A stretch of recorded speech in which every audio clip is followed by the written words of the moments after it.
Hey, I'm Amanda from Trifecta Fitness. We're proud to be Clarksville's new Get Fit headquarters. Trifecta Fitness is a state-of-the-art spin and strength training studio. Our spin studio is truly one of a kind in this area, complete with 20 state-of-the-art live fitness bikes and an incredible sound system. Our strength training is done in small groups of 6 or fewer, and all of our strength and spin classes are scalable for every level of experience. Come see us in the heart of Clarksville, just behind MAPCO at the corner of Old Trenton Road and Wilma Rudolph Boulevard. Call us for more info at 931-542-6265 or download our Trifecta Fitness app for a full list of upcoming classes.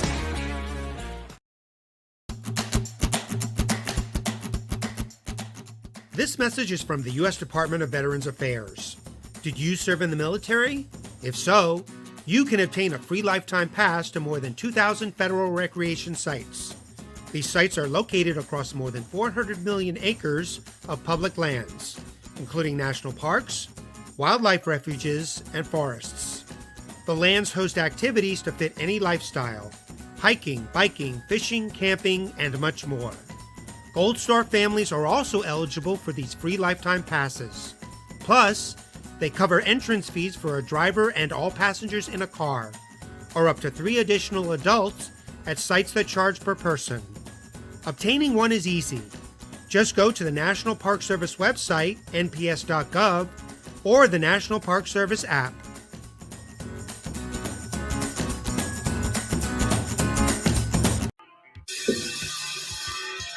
All right.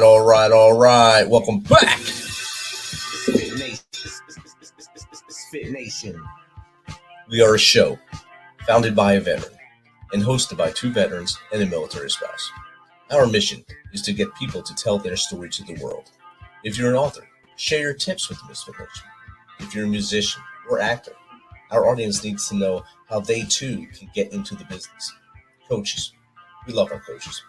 Come on and share some of your tips with the Misfit Nation to help them become better versions of themselves. If you're a corporate leader or an entrepreneur, come on and share how you did it and how hard you have fought for success. If you're a veteran, first responder, or Gold Star family, we would love to have you come on and just share your story with the Misfit Nation. We always have time for you. If you're feeling down, alone, or starting to see the darkness, stop.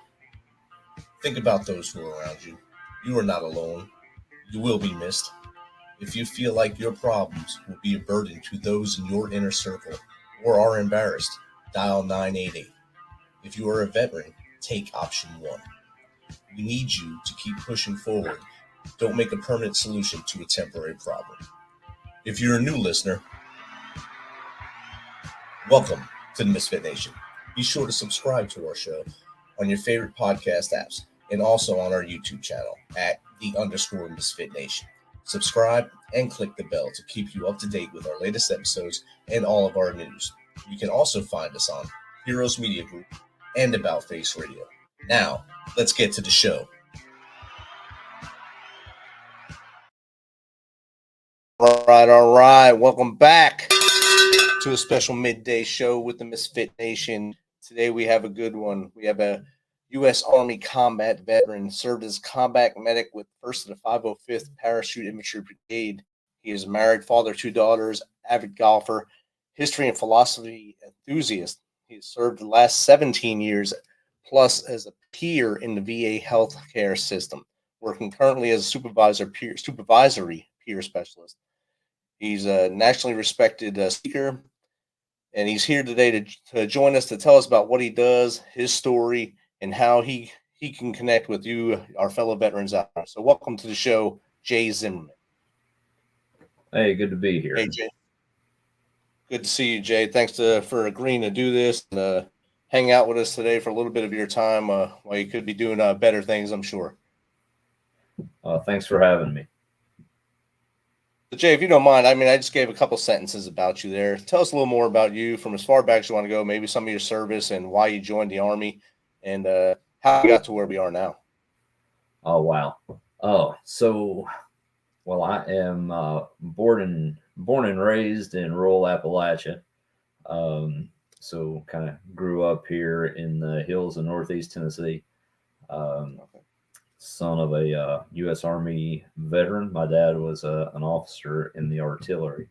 Mom and dad raised us here. I guess relatively typical upbringing. And how I wound up in the Army, I guess I'll just, fast forward onto that because that was kind of a fluke. My dad, even though he was a veteran, really never spoke to me any at all about his service. I think the only way I really knew growing up that he was a veteran was I have some very, very vague memories of a tattered uniform hanging in his home office that I kind of watched deteriorate over time. And then just one day it was there and the next it was gone. It was just not something that he really talked about when I was young. His advice to us growing up, my sister and I, was at that point in time, it was like, just get a college degree, go to school. Doesn't matter what you get a degree in, go to school. But academics were really never my thing. Growing up, my goal was sports. I always grew up playing football, baseball. So my goal in school was as little as it takes to stay qualified to play ball. Just being honest and transparent with you. So I think I graduated high school with like a 2.2 GPA. I'm not proud of that, but you had to have a 2.0 to keep eligible for sports. And that was, again, all that mattered. I squeaked into college and learned there that, that surprisingly, they let you study things that you're interested in. And as you alluded to, I'd always really been interested in history. My dad's degree, he had been a teacher as far as like, that's what he went to school for. And I was like, well, man, I can study history and I love it. So I picked a bunch of history classes, kind of stumbled into some philosophy, found that real interesting. And spent my, 4 years in college really focusing on history and philosophy. And it wasn't until around December of my senior year of college that I realized, I say this jokingly, but I realized I don't care for kids enough to spend 30 years every day in a classroom full of teenagers, which was what I had set myself up for with a history degree, and I also came to the realization that I had a lot of college debt. And when your time in school ends, suddenly the banks come calling that those loans, they want you to start paying for them. And so on spring break of my senior year, I'm sitting there just like, man, what am I going to do? How am I going to pay off these debts? Because I don't want to be a teacher. I've wasted all this time. And, just got a wild hair, walked into a recruiting station, immediately looked at the recruiter and I was like, man, look, you don't even have to sell me on anything. Just find me a job that I can do. And I will enlist. The only good thing that I did during my time in college was, again, being from rural Appalachia. We have a lot of areas that do not have paid fire departments, paid rescue squads. And so, another thing that we do for fun is, the minute you hit 17, 18, you can start riding with the fire department and the rescue squad. I was never really enamored with the idea of running into burning buildings, but I really was drawn to the whole EMS side of things. So I would take classes on the side at the local community college and ride with the rescue squad. And I had worked my way through, and I obtained my paramedic's license while I was in college. The recruiter heard that, and I mean, his ears kind of like perked up. He's like, "Oh, wait. You're a licensed paramedic?" And I was like, "Yeah, I am." And immediately he was like, "We have the job for you. Like, you could be an Army medic. And since you're a licensed paramedic," he's like, "you would have it made, man. Like, you will probably like get stationed in a hospital somewhere. You'll get to wear this nice white uniform." He just, tried to sell it really hard. And they told me all about this program where if I was to go and I was to enlist for an extended period of time right off the bat, they would assume all my student debt. So it was like, in my head, all the stars were aligning. I said, "Tell me where to sign." That was on like a Tuesday. He said, "Come back tomorrow morning. We'll put you on a van, send you down to MEPS. If you pass your physical, you're in." So I made that decision in, probably less than 24 hours. The thing he didn't tell me was, I was in my head, I was like, well, if I'm a G.I. Joe kind of kid. I grew up on G.I. Joe every Saturday morning. And I thought, if I'm going in, I at least want to do something cool. I want to jump out of airplanes. So that I added that stipulation to my contract. And the one piece that he left out, and I'm still good friends with him today. I'm not the guy that hates my recruiter, but he neglected to tell me that the minute I signed up for airborne school, like the idea of being in whites and working in a hospital went out the window.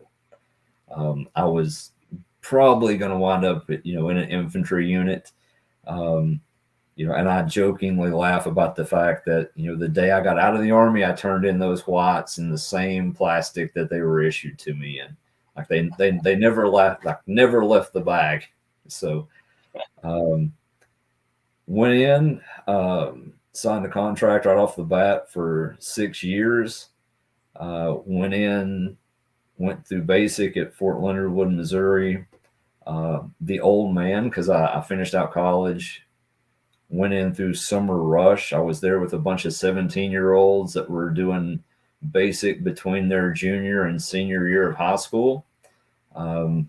So kind of stood out in a big way because, I was 21, almost 22. I was considered the old man at that time. The drill sergeants never let me forget that, that I was the old guy. From there, they let me get on a bus and travel down to Fort Benning for jump school. From there, I went to Fort Bragg and spent very, very little time actually at Fort Bragg. Spent a lot of time going lots of other places. Yes. So, but loved every minute. What years were you in? Went in let's see, got to figure this up. My date that I left was June 3rd of 99, and I wound up getting out in 05, December the 6th of 2005. So you were definitely on the initial push into Afghanistan with a 505th, probably. Yes. And then, of course, you got to see probably a trip to the other side of the desert in Iraq. So, and then hung up your jump boots. So. Absolutely, because I can still remember it was an interesting transition to go from service member to veteran and still be one of the first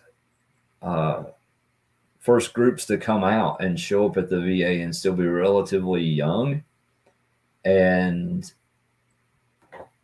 walk in for care, and I'm not knocking them, but like all the providers there, they hadn't had combat vets since Vietnam.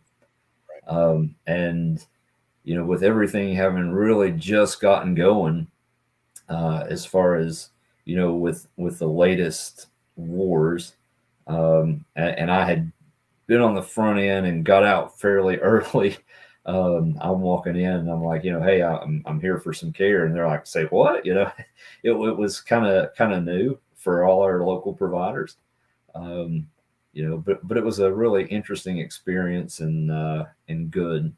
It was all good. Definitely. And you transitioned from there to work there. Eventually, I spent the first 6 months, roughly 4 to 6 months that I got out. I had this dream or vision in my head. I loved being a medic, loved being a paramedic, and thought that I would do that until I was just too physically broken to do it. Landed a job with the local level 1 trauma center here in town, or actually a neighboring town, and worked that job for, again, somewhere between 4 and 6 months, and was, pulling 18-hour days. And it was actually, my dad that was able to kind of recognize and point out some things to me that, we would get a call and I would go, jump on the bird and fly out to a motor vehicle accident or gunshot wounds and all those things. As much as I loved the work, it was all too close to home as far as the things I had just left, and was not real good for my health. So my dad, said, "Hey man, you've got to," or he called his affectionately was boy. He'd go, "Hey boy, you got a job that's killing you. It might benefit you to go to the VA and just get your foot in the door. Just get your foot in the door at the VA. You'll be able to move around. So find something." And I took that advice. And my first job at the VA, I actually went to work in admin and hated every minute of it, because I just didn't feel like I was helping people, filling out paperwork and making sure that folks' licenses were up to date. Worked that for about 6 months and then really stumbled into doing peer work. So that's a big thing to stumble into, especially at the time you did. You mentioned earlier being the young veteran coming in from combat after so many years of those people, all the VA workers not really seeing any combat veterans since basically 1979-ish, probably, that really wanted to go in there. I mean, you had some probably during the Desert. A lot of those guys are probably older guys anyway, because they're on the end of their careers when they went to Desert Storm, got out. And now you're there to be kind of that in between, that liaison, kind of to say, "Hey, look, I'm here to support you too, brother." And they're here, they're going to help you, but just, you got to listen to and go with the course of work, right? Yeah, absolutely. The unique opportunity that I had was, the VA had this vision for, like veterans being able to help veterans. And so they kind of launched this idea of peer support. And I can remember, like I said, I was in admin, I was miserable in admin. And I think from the day I got there, I started applying for every job that opened up that I felt like I was qualified for. And I wasn't getting any bites, and I was getting a little discouraged. And then this job opened up. We had the old VA that I worked at, we had a residential treatment facility, and job posted.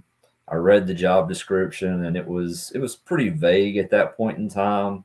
To me, I jokingly told my office mate, I was like, "Hey man, this kind of reads like a secret shopper for guys that are in treatment, and they're about to transition out and get their apartments or move back out into the community, and they want a veteran who's kind of been through that process to make sure that like they don't go to Best Buy and buy the most expensive TV, and they're getting good deals, and they're interacting with their landlords, and just help them move back out into the community and get reestablished." It's like, I just did that, right? I mean, I just came home 6-8 months ago. I can be a secret shopper. I can talk to people. I'm going to go apply. And I went and I applied. I remember just like it was yesterday. I walked back in, told my office mate, I was like, yeah, man, I blew that. Worst interview of my life. About a week later, the chief of mental health called, and he was like, hey, Jay, how would you like to come work for me? And I was literally just floored, but I accepted the job and moved over about 2 weeks later. I found out that really it wasn't kind of a secret shopper job. It was kind of a job of,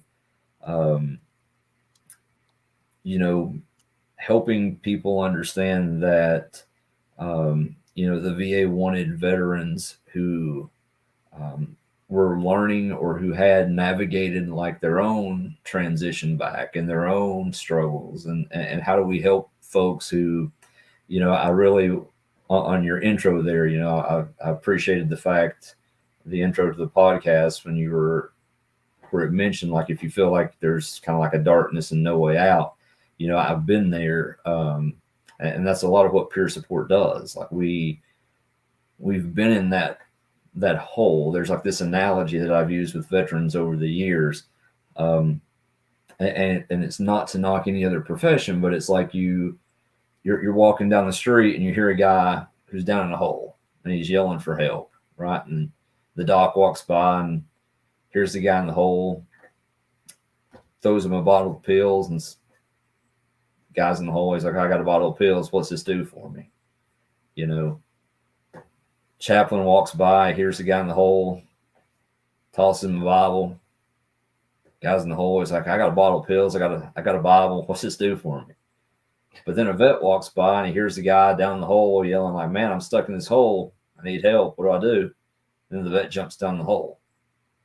And then the other vet in the hole goes, why'd you jump down this hole? Like, because, now we're both here. Now we're both stuck. And he's like, no, see, because the difference is, like, I've been in this hole before and I know the way out. And for me, that's, again, it's not to knock the fact that we need docs, the fact that you may need a chaplain, the fact that you may need other support services. It's the fact that when you've been in the hole and you know the way out, that's what peers do. We jump down in the hole. We help people that have been there or that are still there, like, I know the way out. Now, it may not be exactly the same for you, but maybe I can help because I have been there. And I think that's a really cool opportunity to have. It's always it's better to talk to someone that's been down sort of the darkness road before, even if it's a different path, because you'll know, even if you know the way out, like getting out of Eastern Tennessee, there's multiple cat trails to get out of there. But if at least you know one of them, you can get them close to the light and back into the right way. Yeah, absolutely. What challenges have you had with the peer support group? Have you had any like kickback from veterans, or maybe even from the admin side? Have they kicked back the way you do it or anything like that? I think I've been incredibly lucky. I've not had a lot of pushback from veterans, and I've had nothing but support from administration. I think that initially, as we were propping up the profession of peer support, anytime you start something new, there's always kind of like this hesitation or like caution, like we don't know what to expect.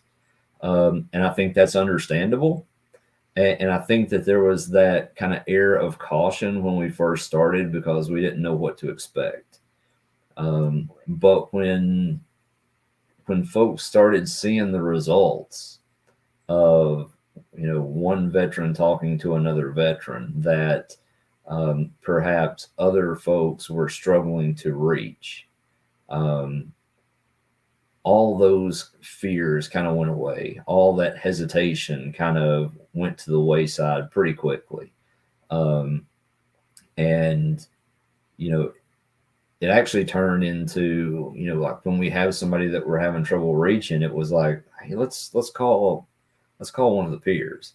And I can tell you that at my old VA, it actually got to the point where when more and more combat vets started rolling in, it was like, we got a guy here who may be able to like be of some assistance. Let's call Jay. Let's bring him down, because for probably the first 7 or 8 years, I was the only peer on my particular VA campus, and so I had the opportunity to work with a lot of people before we expanded out and hired more folks in. So yeah, really no pushback. I've had the opportunity to do a lot of really cool things in this job, in helping other veterans.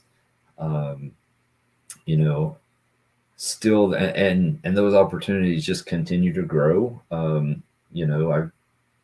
think back in, like roughly 2010 to 2012 timeframe, suicide prevention is an area that really has hit close to home for me. I've lost in all honesty, lost my best friend that I served with to suicide in 2010. And so it kind of became a personal cause for me that I was like, I need to talk to veterans really candidly about suicide prevention, firearms, things of that nature, which was, not something that a lot of peers were doing. The VA has been like nothing but supportive of that, and not just with me, but now we've got this opportunity where the program that I'm fortunate enough to be a part of now, we've got almost 40 people that are making outreach calls to veterans who have had recent interactions with the Veterans Crisis Line. We've got peers reaching out to them and making weekly phone calls if the veteran's interested in service. And part of what we do is we check on safety. We talk to them about, how you feeling this week? Are you having thoughts of suicide? We talk to them about lethal means. And we have some of those really tough conversations. And I think that we're able to have those in ways that are different than any other VA provider, because they know we're all veterans. They know we've all been in similar situations, and we're coming to them from a place of like genuine concern of like, hey, I've been there. I get it. I understand. And it's just this genuine desire to help. Definitely. And I think, like you said there, because it is veterans talking to veterans, it kind of gets that gap out. When you walk into most VAs, you don't know who the person is you're talking to, if they served, unless they have the veteran tag on or something. Most doctors I've talked to have not served. So you kind of stand offish when you talk to them anyway, because you don't feel like they understand what you went through. So there's no sense wasting my time. But when you add your group in, they can say, I know they've worn them boots. I know they suffered through something to get to where they are now. They know what I've been through. I can sit and talk with them. I can have a coffee with them. I can sit on the phone with them for X amount of time and maybe get the help I need.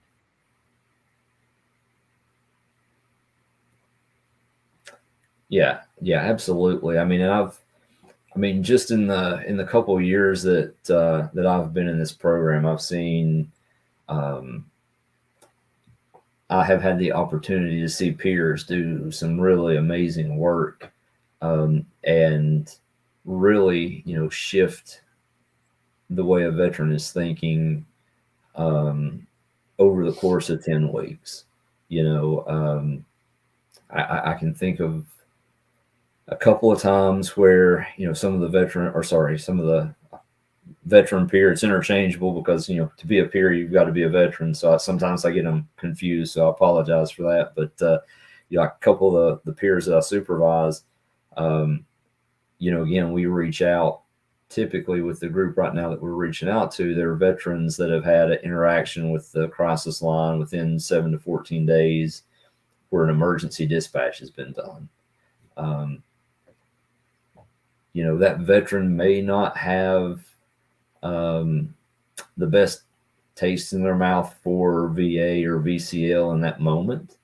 And I have heard peer specialists, call and almost immediately, like I've heard veterans say, look, I'm done with you. I'm done with the VA. I'm done with VCL. I want nothing to do with you, because I called and, and the outcome was whatever it was. And I'm just fed up, and again, it goes back to the beauty of like that peer specialist being able to share, hey, I understand. Maybe I've even been in that position, like where I had an interaction that didn't go like I would have wanted it to. But that's why I'm reaching out to you. And the veteran on the other end of the line, because they know they're talking to another veteran, like, yeah, really? Well, tell me about that.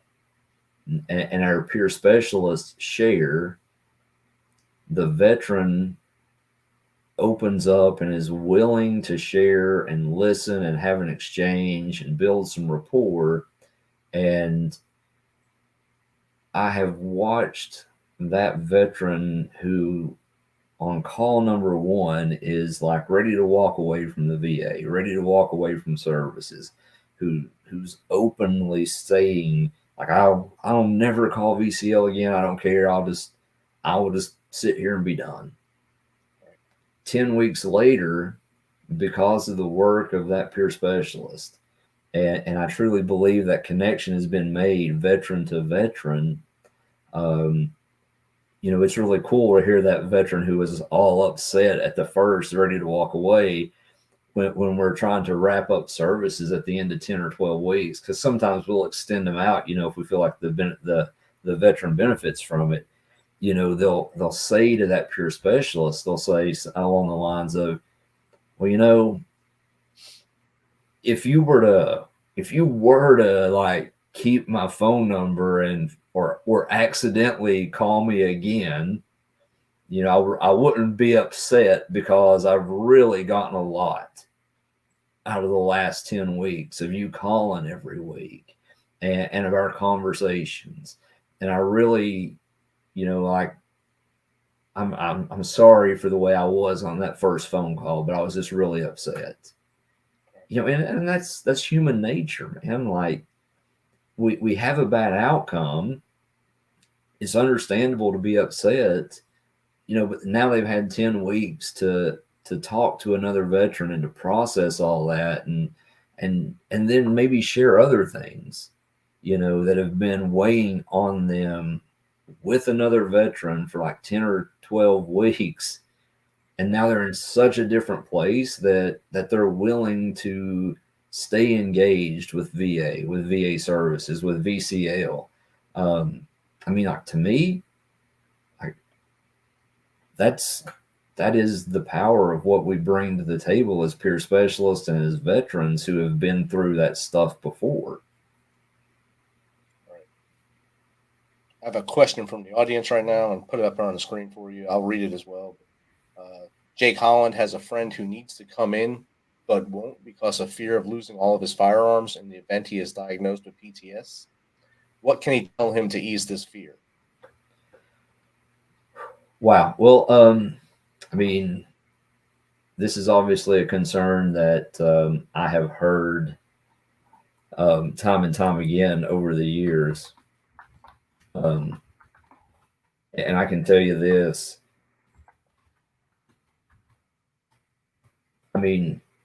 I have been diagnosed with post-traumatic stress, and I can't speak to where the individual lives, and I don't want to speak to certain laws. What I tell veterans where I live is this: like in my state, and again, I'm from Tennessee. I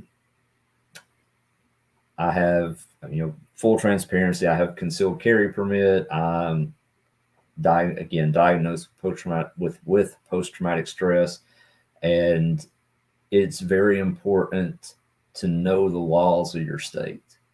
So, for instance, in Tennessee, what it says is if I come in and I go in for voluntary treatment, then I'm not going to lose my rights.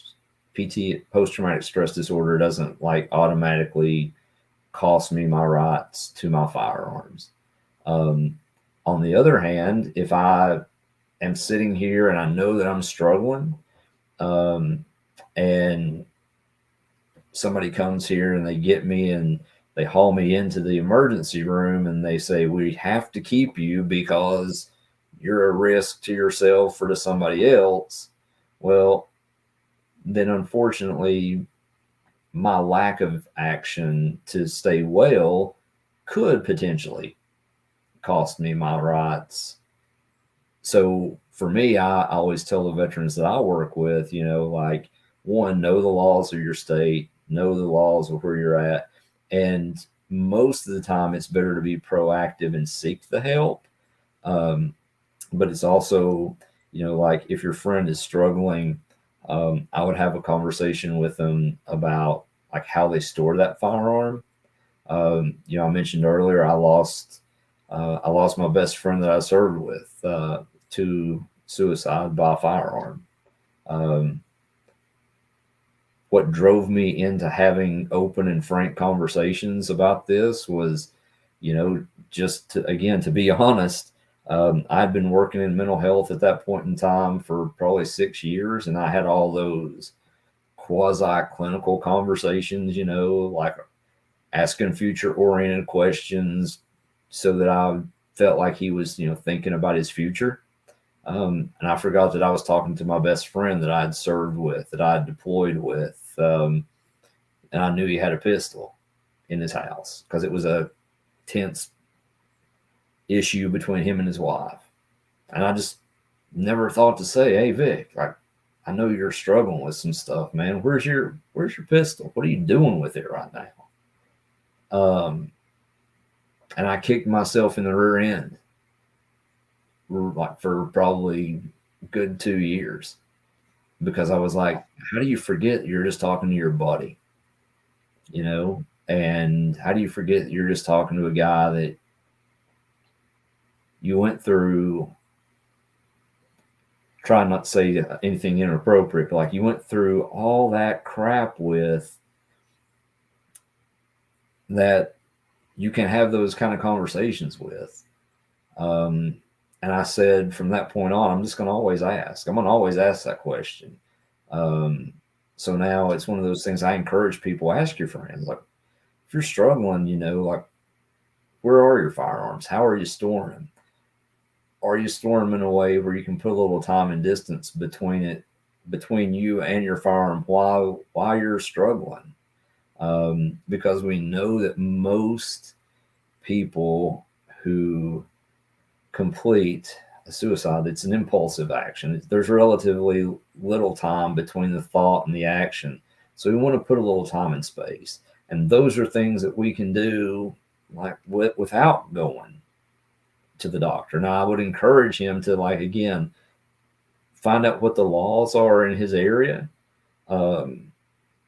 Seek treatment if it's something that he feels like he needs to do. But, in the meantime, like, let's put a little time and space. Like, if your buddy says, I'm struggling and it's applicable, or, the law allows, like, talk to him about, maybe it's time to hold it for him, if that's okay in his state. Like in Tennessee, I can call my buddy D and be like, hey man, like, I'm struggling. I need you to come, clean out the gun safe. And it would all be good. But again, that's just here in Tennessee. I don't know where the individual's at, and I don't want to get anybody in trouble. Right. That's great advice. And Jake, thanks for clarifying all that. And, thanks for all you do. So, I had a friend, he went to the darkness, I think it was April or March this year. And before the day it happened, he really didn't say anything, but he posted at 4:00 in the morning, today I joined the 22. I'm sure you've seen his post on Facebook. But it shocked me because, you think, you always tell people you'll be there for them. And it's my fault now. He didn't call me, because he could have called me and I could have stopped him. But I think at that point, like you just said, it's an impulsive thing at that point. I think that was a planned post. It was a scheduled post after having time to think about it. And it was already done by that point. His post came out after, so no one can stop him. I think he he set it in action and let it happen. And so I didn't dwell on it for a while. I mean, for a few days it bothered me, and then I kind of got back to my wits and realized there was nothing I could have done for him at that point. He was already committed to what he was doing. Yeah, and I'm sorry for your loss, and I hate to hear that. Yeah, it was a shocker. I'm pretty sure you've seen his post on Facebook or all over every social media platform after he posted. It was shared on every veterans group. And to be honest with you, for my own sanity and well-being, I have very, very little to no social media. That helps out. Indeed, it does. Jay, how does other veterans get involved? Maybe if they want to become a peer, how do they go through the process to maybe become a peer and help you guys out? Well, so the VA, we hire folks in, again, to be a peer. Obviously, you have to be a veteran. You can either be certified through your state. Most every state has a state certifying body for peer specialist or peer recovery specialist. There is also, you can look on like USA Jobs for what are called peer support apprentices. If we hire in someone as a peer support apprentice, typically the VA has a couple of agencies that we contract with, where if you're hired as an apprentice, then you go through one of those two agencies for your certification training. And then it's a career ladder position. Over the years, like after you get trained, you just work up in the levels of complexity with the cases that you are assigned to handle, or the veterans that you work with, the levels of supervision that you'll be required to have. And really, the biggest thing is you have to have lived experience in recovery from either a mental health or a substance use and abuse disorder. Because a lot of what we do is, again, we share from our lived experience, about, again, what is it that we do to stay well? Because, and we look for folks with like about 2 years of recovery time, because, I mean, it's difficult. And I'm sure you've seen it in the community. Somebody will get on their feet for about 90 days and they're feeling great. And then, we want to come out and we want to save the world.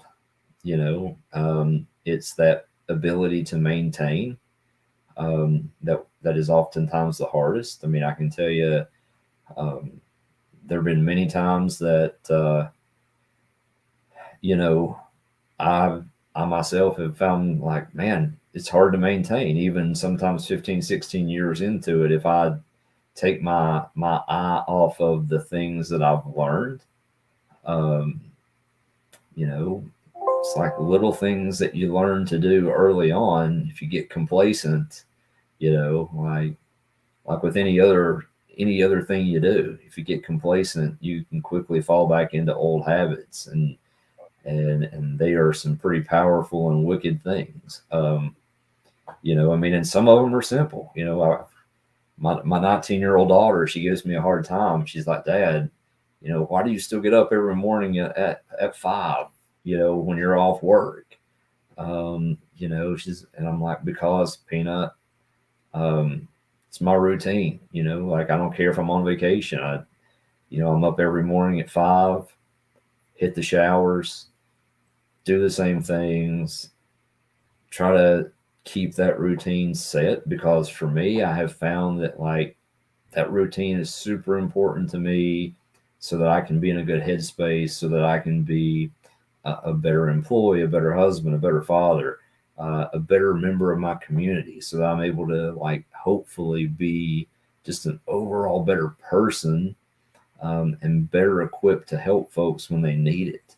When I find myself slipping on those things, I mean, and again, some of them sound like I tell people about them and they're like, for real? Because it might be something as simple as, I mean, I'll find myself sitting there sometimes 6 o'clock at night, look at my wife and I'm like, man, something just feels off today, you know? And she's like, well, what do you think it is? I don't know. 10 minutes later, I sit back, I rub my neck and I'm like, I forgot to, because obviously I don't have a lot of face to shave, you know, but I'm like, I forgot to shave my neck this morning. And I will get up at 6:30 in the evening and I'll go back to the back and I'll shave my neck because I'm like, I forgot that. That's part of my routine, you know. Those things just become so important. And we've got to remember to keep our eyes focused on the things that keep us well so that we don't drift back into those things that can quickly lead us down those dark paths. You know, and those are the kinds of things that peers bring to the table. You know, I mean, not saying that everybody needs to shave their neck or their head every day, you know, but you know, you're going to find what works for you, right?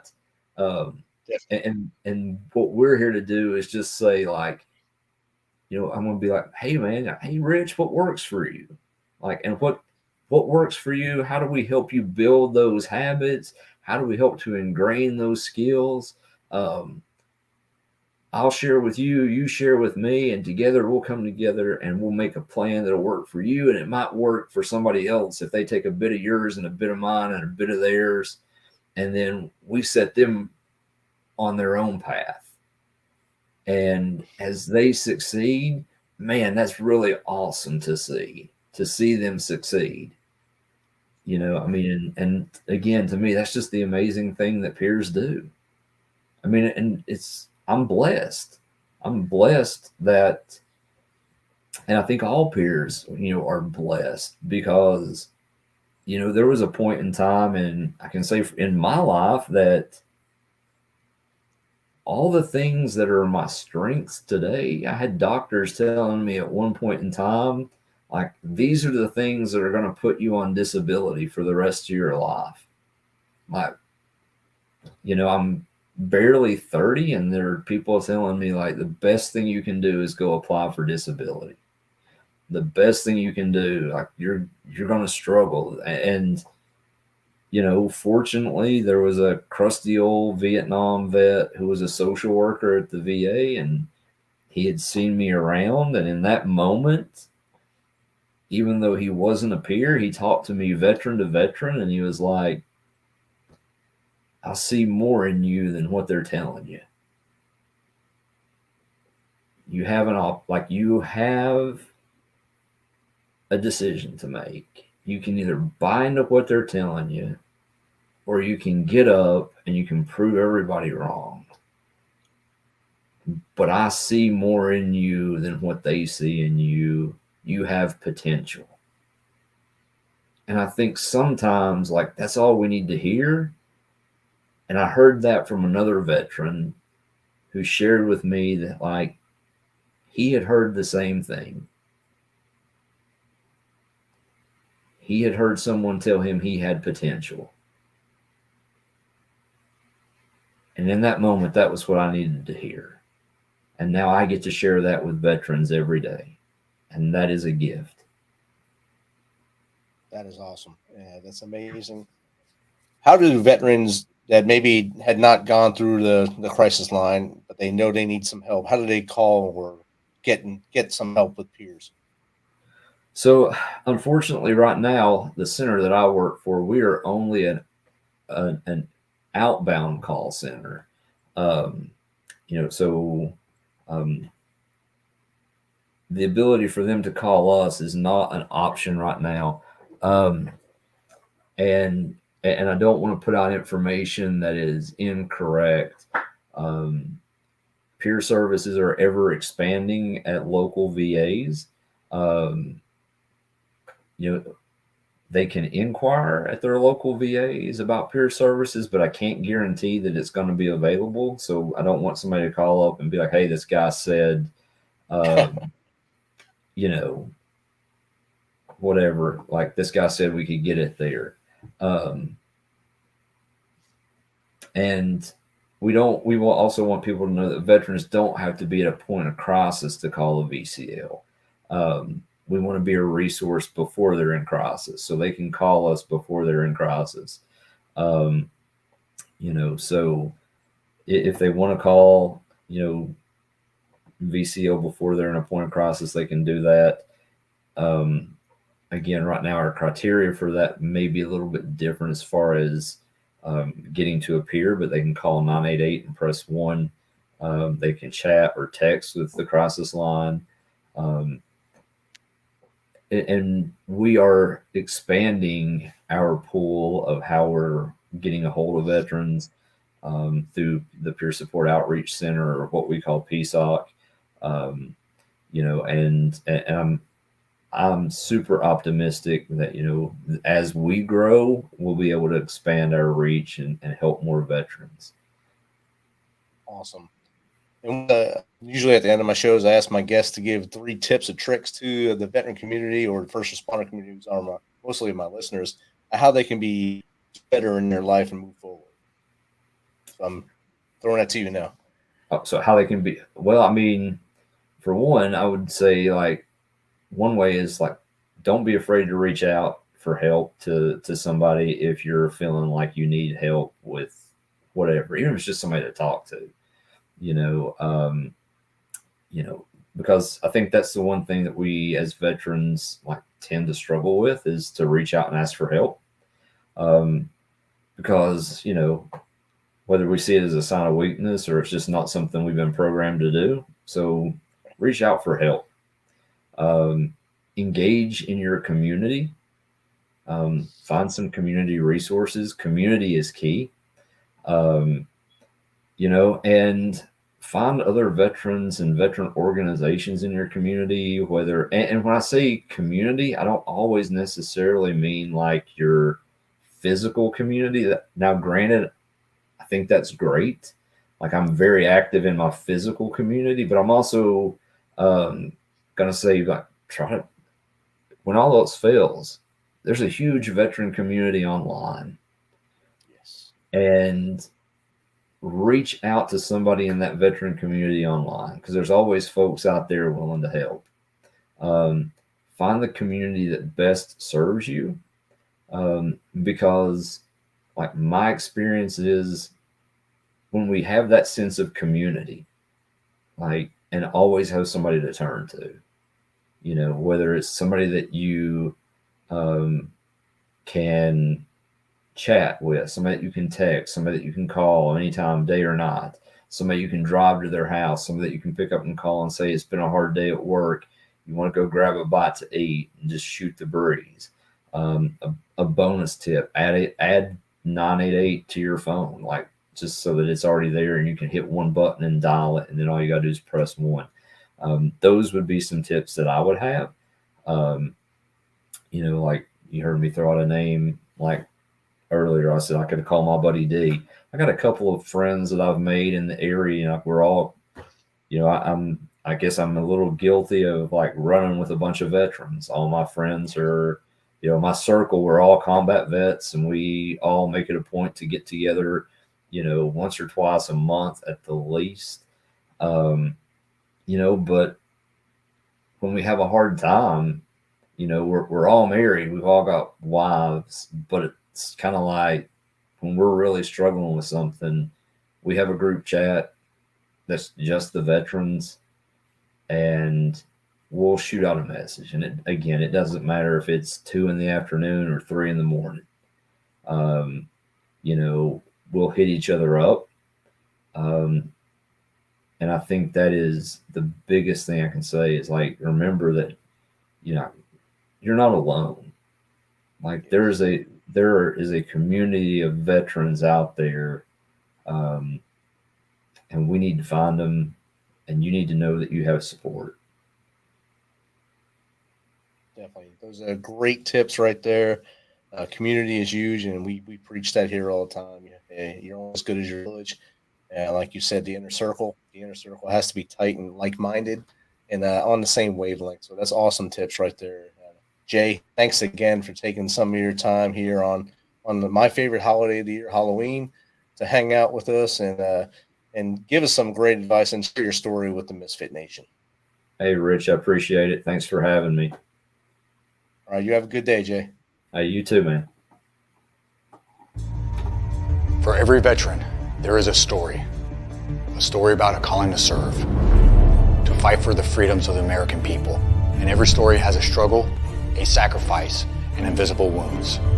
Warrior Watts programs help veterans recover from PTSD and invisible wounds through exercise, nutrition, and connecting with other veteran leaders. It is estimated that 22 veterans die each day by suicide, and another 30 veterans die each day by substance abuse. These are preventable deaths.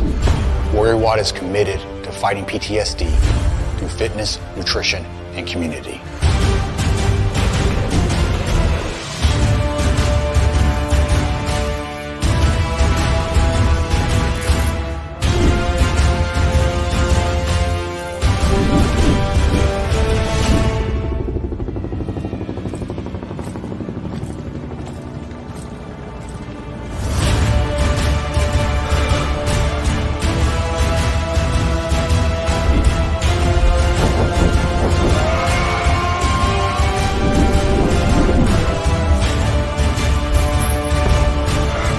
Got the privilege and opportunity to support our heroes in their time of need.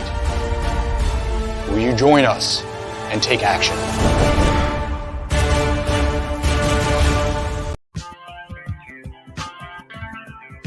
Thanks for checking us out and being a part of the Misfit Nation. Don't forget to visit our website at themisfitnation.com. That's themisfitnation.com. Check out all of our past episodes and get some of that great Misfit Nation gear. As always, be humble, stay hungry, and keep hustling, because we are Misfit Nation.